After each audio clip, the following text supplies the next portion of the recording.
ಬಂಡಿಗಣಿಯ ಶ್ರೀ ಬಸವಗೋಪಾಲ ನೀಲಮಾಣಿಕ ಮಠದಲ್ಲಿ ಜ್ಞಾನೇಶ್ವರಿ ಪಾರಾಯಣ ಕಾರ್ಯಕ್ರಮವನ್ನು ಹಮ್ಮಿಕೊಳ್ಳಲಾಗಿದ್ದು, ಕಾರ್ಯಕ್ರಮದ ದಿವ್ಯ ಸಾನ್ನಿಧ್ಯವನ್ನು ಚಕ್ರವರ್ತಿ ದಾನೇಶ್ವರ ಶ್ರೀಗಳು ವಹಿಸಿದ್ದರು. ಅಖಿಲಾಂಡ ಕೋಟಿ ಬ್ರಹ್ಮಾಂಡ ನಾಯಕನಾದ ಶ್ರೀ ಹರಿಹರ ಪಾರ್ವತಿ ಸಹಿತ ಮೃತ್ಯುಲೋಕದಲ್ಲಿ ಜನಿಸಿ ಬಂದು ನರಮಾನವರಂತೆ ಜನ್ಮ ತಾಳಿ ಗರ್ಭವಾಸ ದುಃಖವಿಲ್ಲದಲ್ಲಿ ಜನಿಸಿ ನಿಂದೆ ಆಡಿಸಿಕೊಳ್ಳುವ ಸ್ಥಿತಿಯಲ್ಲಿ ಬಂದರೂ ಅಂತವರನ್ನು ಗುರುತು ಹಿಡಿದು ಮಾನವ ಜನ್ಮ ಸಾರ್ಥಕ ಮಾಡಿಕೊಳ್ಳಿರಿ ಎಂದು ಬಂಡಿಗಣಿಯ ಚಕ್ರವರ್ತಿ ದಾನೇಶ್ವರ ಶ್ರೀಗಳು ಹೇಳಿದರು.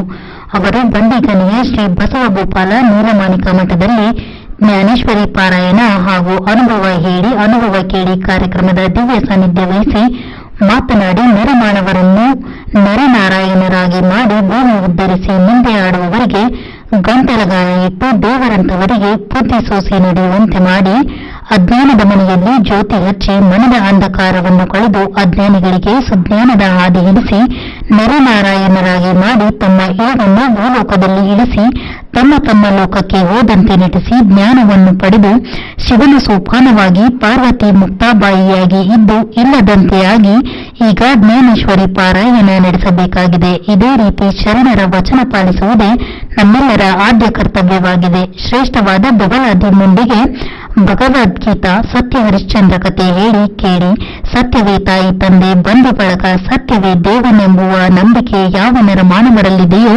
ಅವನು ನಾರಾಯಣ. ಸಂತರು ಮಹಾರಾಷ್ಟ್ರದಲ್ಲಿದ್ದಾರೆ, ಶರಣರು ದಾಸರು ಕರ್ನಾಟಕದಲ್ಲಿದ್ದಾರೆ.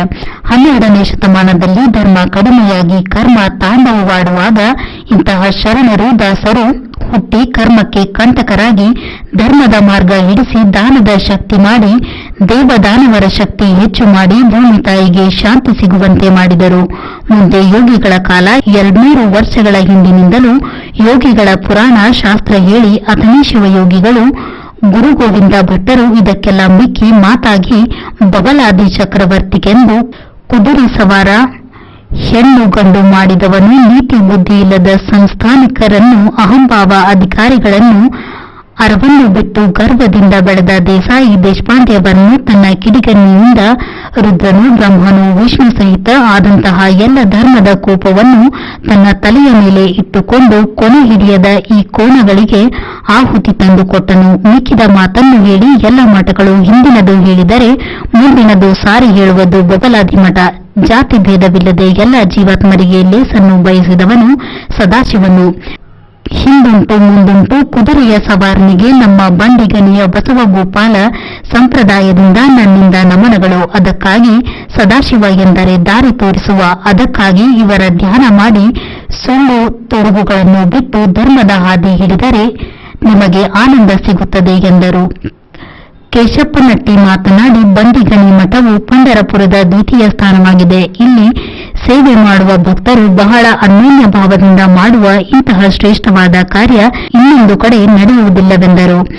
ವೇದಿಕೆಯ ಮೇಲೆ ಎನ್.ವಿ. ಕಾಡ್ದೇವರ್, ಪರಪ್ಪ ಪಾಲ್ಭಾಮಿ, ಬಸಪ್ಪ ಕೇಶಪ್ಪನಟ್ಟಿ, ಹನುಮಂತ್ ಮಲ್ನಿ, ಹನುಮಂತ್ ಗಾಣಗಿ, ಸುಮಂಗಲಾತಾಯಿ ಪಾಟೀಲ್, ಬಸಪ್ಪ ಹಗಲ್ಬಾಳೆ ಸೇರಿದಂತೆ ಅನೇಕರು ಉಪಸ್ಥಿತರಿದ್ದರು.